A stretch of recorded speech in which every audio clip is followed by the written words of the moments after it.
How the heck are everybody? I am Fastidious. Welcome back to my channel. Welcome to another Watcher of Realms video in which we are joined by the tremendous Ivy Lee. You want to say hi, Ivy? Hello, hello.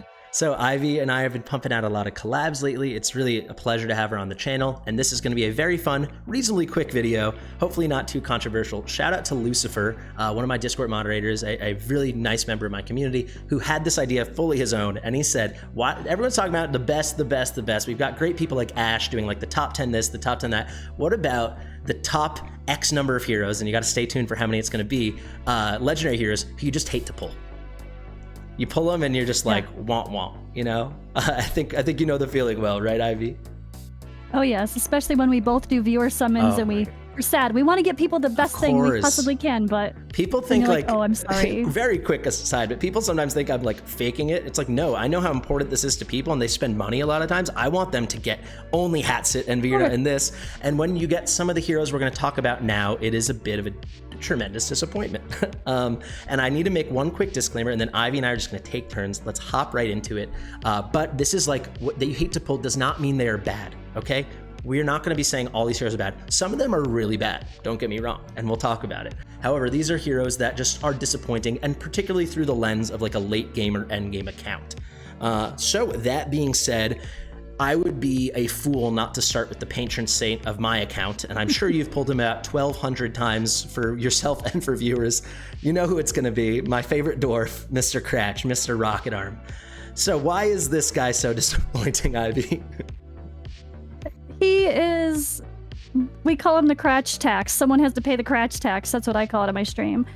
Because, well, he is just very lackluster. He's a marksman, he has piercing, he's in the wrong faction. He can't even be improved with the Lord. And he's expensive to place, so why would you place him over so many others when there's epics that are much better? Yeah. That's the problem with a lot of these marksmen, is the epics are just better.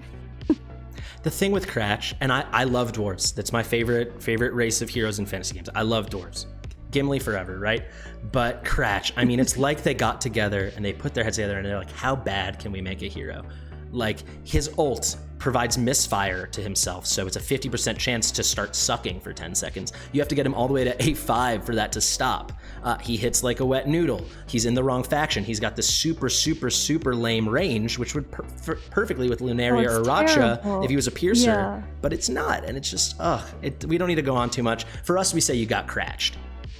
Because when you pull him, it's like you got punked, you got Crach. Yeah. All right, so we had to start with him. So he is someone who properly is bad and could use a rework. Let's talk about someone perhaps a bit more controversial. This is actually a hero I love, so you might be wondering why he's on the list. I'm curious what you have to say about him. Let's talk about Ezryn. Yes, actually, you know what? Ash in my collab pointed him out as someone who's actually very underrated and very good. And it's true. So many people tell me, like, he's my solo healer in Gear Raid 3 stage 19, 20, 21 even, because he does have massive single target heals. And what you realize, like, he just seems boring compared to the others because he is single target, but he's kind of the E-drill of healers. He can heal anywhere. So he's a lot better than we give him credit for. We just need to give him the proper space, maybe, to be used. I don't know. So there's the rosy part. And let me start by saying I use Ezryn a lot. I really love him. The reason I personally hate to pull him is because you're going to pull him. We're talking from a late game or end game perspective. You will eventually pull Ezryn. 1 copy's great, 2 copies is even better. After that, it does not matter at all. You get him A1. He is super fine. He's just a good healer, but he's just a good healer. He's able to go out of his range. You can drop 1 less healer, but you don't need to keep pulling extra copies for him. Every time you pull a legendary, you're not hoping for a healer unless it's Elwyn or something, right? He's not bringing that special utility, and I use him in Gear Raid 319, and I'm finishing Gear Raid 320 pretty soon, and I use him as well, right? I don't need him. Like, Vortex would work too. I just choose to use him because I like Ezryn, and Hollow would be better, another epic. So it's just, you just... It's being better sometimes, just that makes it... Ezryn's good, he's not bad. Like, I'm sure his ratings aren't that good. They're getting better. But here you can see, but he's not bad. He's good. Like, I'd give him like a solid 7 out of 10, but you're gonna reach a point where you hate to pull 7 out of 10s. And in a game with such imbalance, as is typical of gachas among legendaries, you hate to pull this one, unfortunately. Love the guy, but you hate to pull him. All right, let's reverse shop and let's just should we just go for the worst of the worst? Should we just get it out of the way? All right, let's go. I've never pulled him, actually. Oh. I'm he's our worse than Mari, right? Let's just call him. He's like lesser than Mari, so why is he even, his kit's just so boring. His kit's so boring, he does literally no damage. His awakenings try to pump up his damage, which is crazy. Some attack, this is some CC, this one has some immobilize, but later on some crit, and then 15% more damage for A5. His damage is so bad, it could be 115% more, and honestly, it really could. He still wouldn't be hitting Comet levels, and that's an A5 legendary. What you said about Mari is so true, right? Because we get Mari for free on day 3, and she's an epic, and she's easy to build. I don't like him. Yeah, I don't like him either. Yeah. This is the ultimate jinx. We're filming this on Saturday, the day before A1+1 tomorrow. Oh god, we're gonna summon all of these. Maybe I finally get him. I will say what I love about Shamir is I've never seen, since Mashald and Raid Shadow Legends, I've never seen a more likely buff candidate than Shamir. Because this is so bad.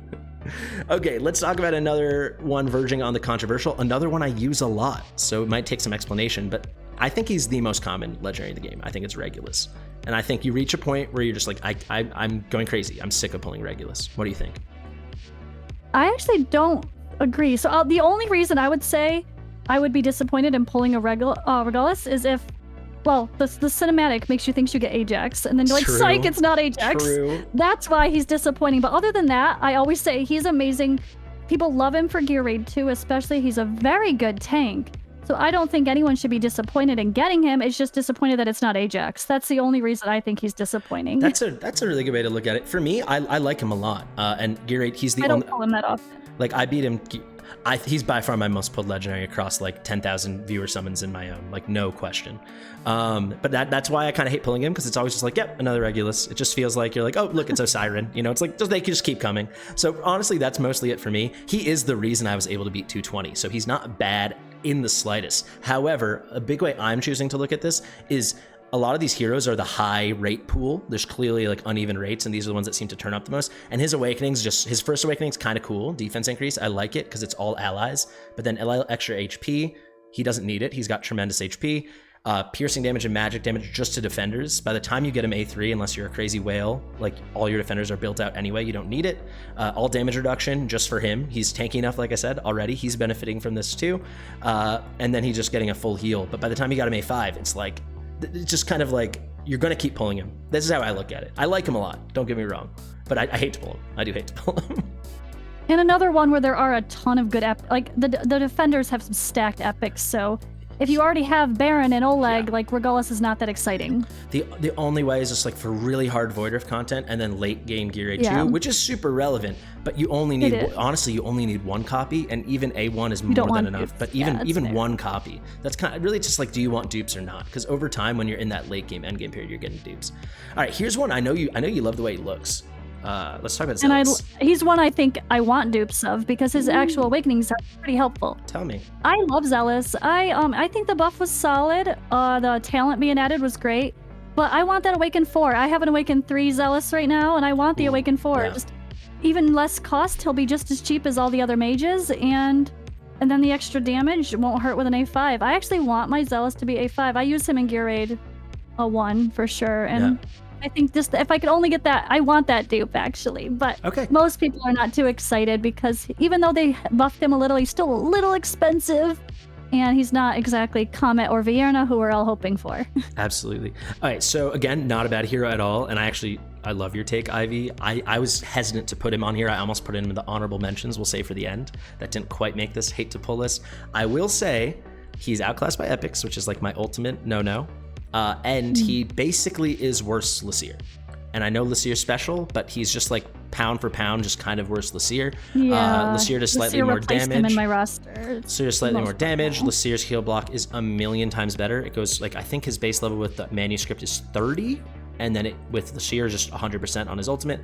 You know what could make Zelus cool is if his heal block was triggered just on all his attacks. That'd be really cool, and I'd be all about it.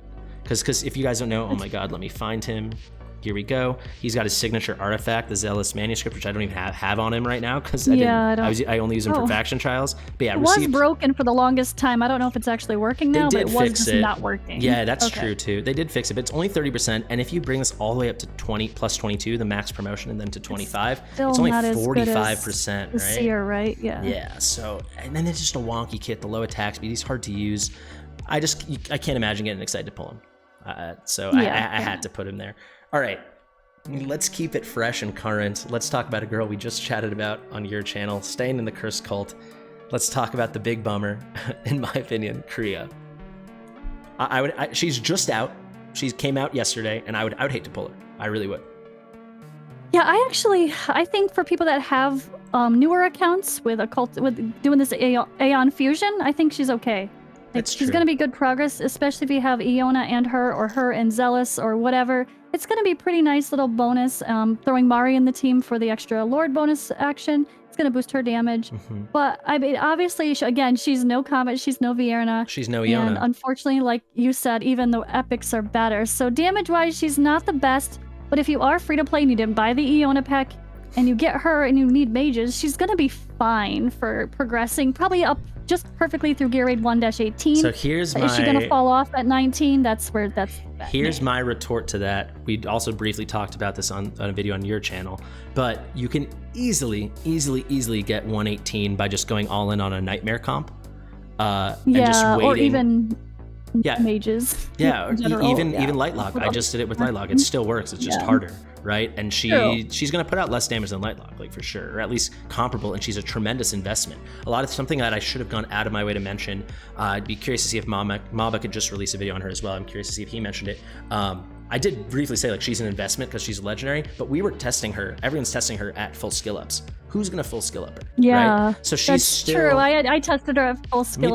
Me too. But let's be honest, you're probably just gonna take her up until when you have to use crystals and then not use it. And she's worse than Iona. She's worse than Zelus. She's worse than Lasir for damage, even with full skill ups. And you're probably not gonna run her at full skill ups. So for me, I would hate to pull her. She looks so cool. I do also think she's probably a big buff candidate because I think there's going to be a little bit of outrage. Yeah, I hope so. A lot of people are going to get her this week, and a lot of people are going to complain.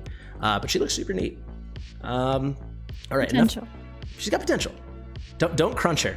Don't crunch your legendaries. Check out Ivy's video for that. Don't crunch her. All right, let's keep it moving here. Here's one that maybe will ruffle some feathers. To me, it makes perfect sense. I would hate to pull Abomination. You're gonna get one for free. It just sucks pulling fusibles. It's just a bad feeling. Abomination's a great hero. But you'll pull one, maybe you can stomach it. This is okay with the stun. It's not that usable in a lot of places. It's pretty. It's most Gear Raid 1. Places you're gonna really want him, it's like you're barely gonna need that. But Gear Raid 119, he's really, really good, especially if you're running like a cultist comp on the other side, because you can run a nightmare comp, get him super speedy. This is a very short stun, guys. Make sure to check the durations, only half a second. But if you have a nice nightmare comp, it's like spam, spam, spam, spam, spam, and then you'll keep the uptime on the crowd control.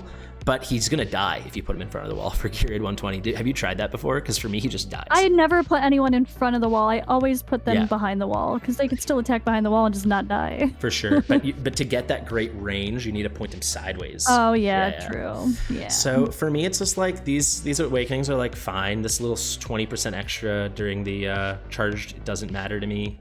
Rage regen +4, that's only when attacked, so when you're running him as like a tank, again, it would probably only have use in Gear Raid 1, but his rage regen actually doesn't even matter, right? Because he's going to max out his ult twice, so if it happens fast, it's cool, and then it's just permanent. What do you think about this? I would hate to pull him again. I would hate, if I pulled him again, I'd be upset. I have him on my list. I feel like if you are very early starting out and you get him, great. You don't have to waste resources on the fusion. That's actually kind of nice, because the fusion grind is kind of a waste of resources, I think, personally. I don't like fusions. I don't like doing them early on for people because that's all stuff that could be going into someone that is just you already have. But honestly, I don't know. Yeah, I think the awakenings are not exciting enough for me either. So yeah, not someone I would want to pull if you already have them, or especially if you took the time to do the fusion and then you pull them, you're like, ouch. I did that. Yeah, exactly. Yeah, it's just like he's really good. Like, not a lot of these heroes aren't even bad. It's just like you pull them, and like especially that it leaves a bad taste in your mouth. You pulled a fusible hero. I pulled a light lock during my ancient summons. It was more likely to pull an epic lord than a non-epic lord, and I pulled a fusible epic. It just hurts. I'm still not over it. It's been a week. I'm still not over it. I pulled a light lock in mine as well. In the club. Light lock club. Okay, I have one more on my list, and I know you have a different one on your list. So let's maybe start with mine because I know we're going to agree, and then we can argue about yours. Yeah, mine is Azhor. I know Dragon Slayer's just... You like him? Do you really? Tell me. I love him. You love him? I love Azhor. On the record, Ivy Lee loves Azhor. Everyone just heard that. I do. I found a love for him thanks to the test server when Brokir came out, his frosty brother. In the artifact material raid, I put Azhor in defense stats with looking for and crit rate Bengal or whatever the hell it is. And then I put Brokir on one side, Azhor on the other side. They both blocked the same amount of people, but Azhor was killing everybody. It was amazing. He actually does great damage in artifact material raid as being one of the people like on the ends to kind of protect your fighters that are attacking that Salazar.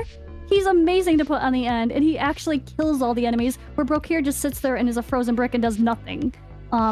He actually can do some damage, and it impressed me, and now I love him, and now I'm happy to have, and I would like the Last Awakening. I might as well finish him off. You have I mean, once you're at A4, anyone, right? I have an A4. I might as well finish him off. I like him, and I advocate for people using him for artifact material raid after I actually saw it in action, and now he's kind of my go-to. Here is my take on Azhor. I think his damage is not good. I totally hear what you're saying. I do think AMR, there's going to be a million epic options. I also would say I know Dragon Slayer's community put a video out about him, and the damage is okay.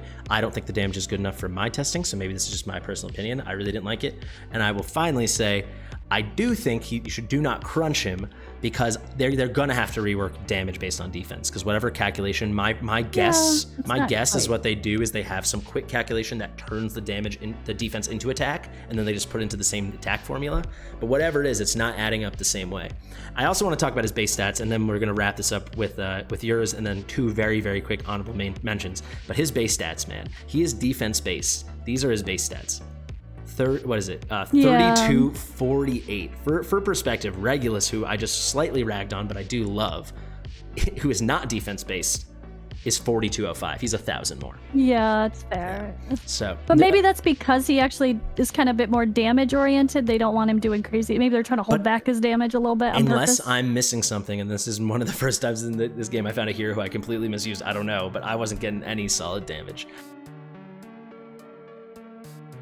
Okay, talk about Calypso, because now we're going to agree and disagree in the other direction.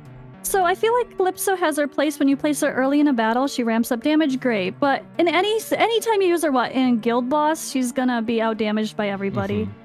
She's I mean, maybe Arena, if she's one of the first ones you place, she's gonna be kind of fun.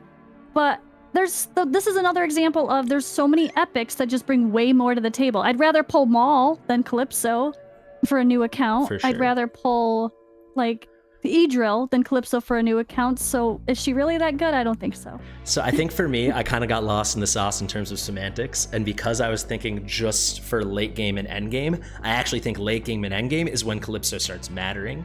Because I do think there's a really strong meta for those Piercer comps if you're going to run Lunaria and Aracha, and you're going to need to start filling that comp out. And because she's got a really high drop rate, even though I haven't pulled her yet, her awakenings are really good. So you get awakenings are solid. The extra damage, the extra rage by Sealstone thing. So if people don't know, she does her damage by summoning Sealstones, and it takes forever. But Guild Boss is a nice long fight, a little extra rage, so she can summon them faster. And then finally at A5, a whole extra Sealstone. So she is endgame, so that's why I didn't put her, but I was very close, very, very close, and she was on my honorable mentions. But I think I would be happy because I have my dream of one day getting Hex and Silas and Aracha, and then she'd slide in grade next to them. I don't have any of those heroes, but maybe one day. Yeah, I feel like I already have Razaak too, and I don't know, I just feel like I would not. And I have Silas and Hex. Yeah. And Nick's already built and Razaak already built, so I don't. I'm like, would I even want to build her? But she can put up better damage than a lot of the nightmare damage dealers, right? So you could switch to like an Infernal and a Piercer comp, and then she would fit in well into that team alongside like your Lunaria and your Hex and your Silas. Okay, I got two honorable mentions. Let's wrap this bad boy up, and I'd love to hear your thoughts on them. So let's pick it up with someone who a lot of people don't like. We're going to stay right here in the Star Piercers, and that is going to be Apsan. I did not think I had what it took to actually put him on the disappointment. I can explain why, but I'd love to hear what you have to say first. Yeah, he's always one that we're always like, darn it, like no one seems too happy to pull him. And I think that the problem is there's just a lot of other fighters that are more exciting. Like, you know, it's the same thing. It's like you just want the better. You want the arrogance that's better in everything, or Zelus that's amazing for Guild Boss. So he's like the lesser of the options, but he definitely has a place in Gear Raid 3 if you have a Piercer Lord.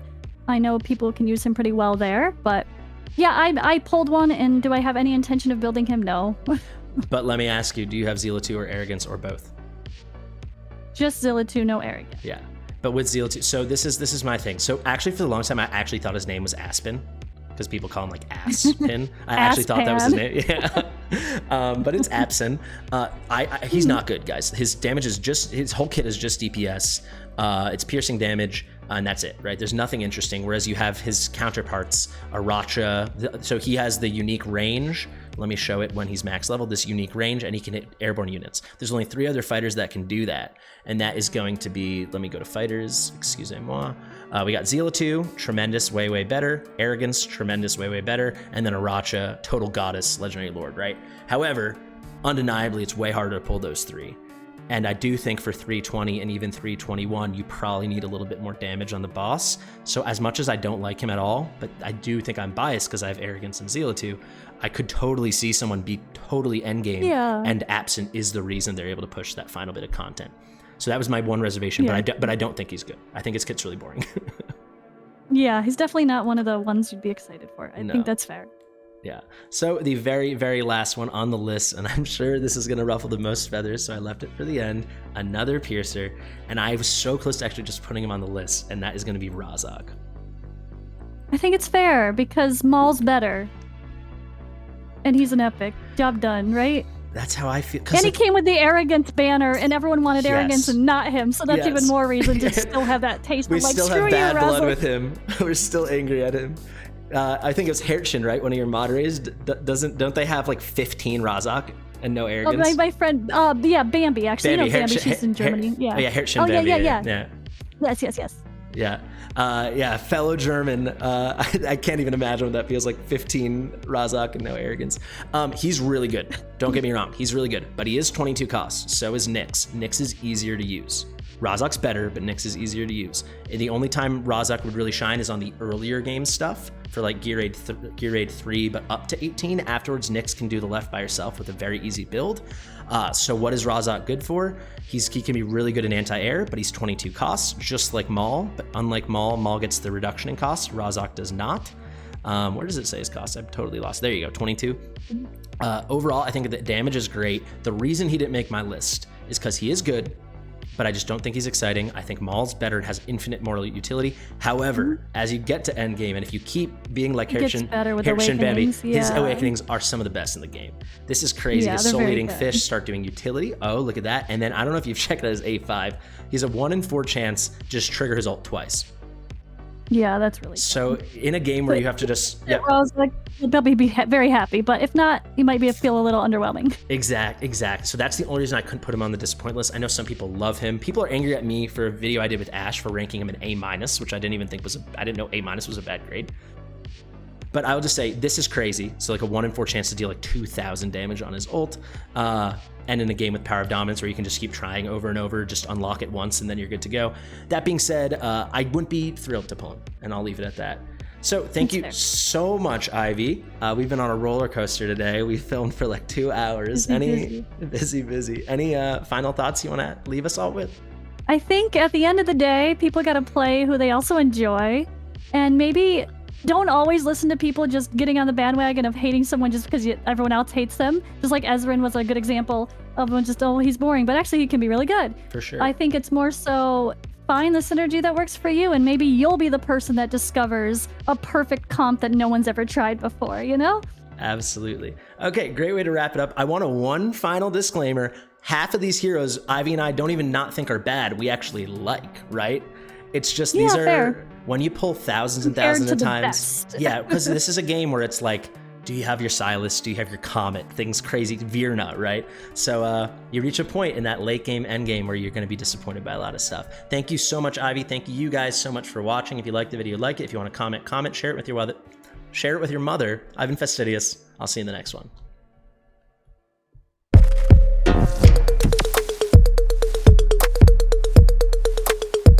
Fastidious.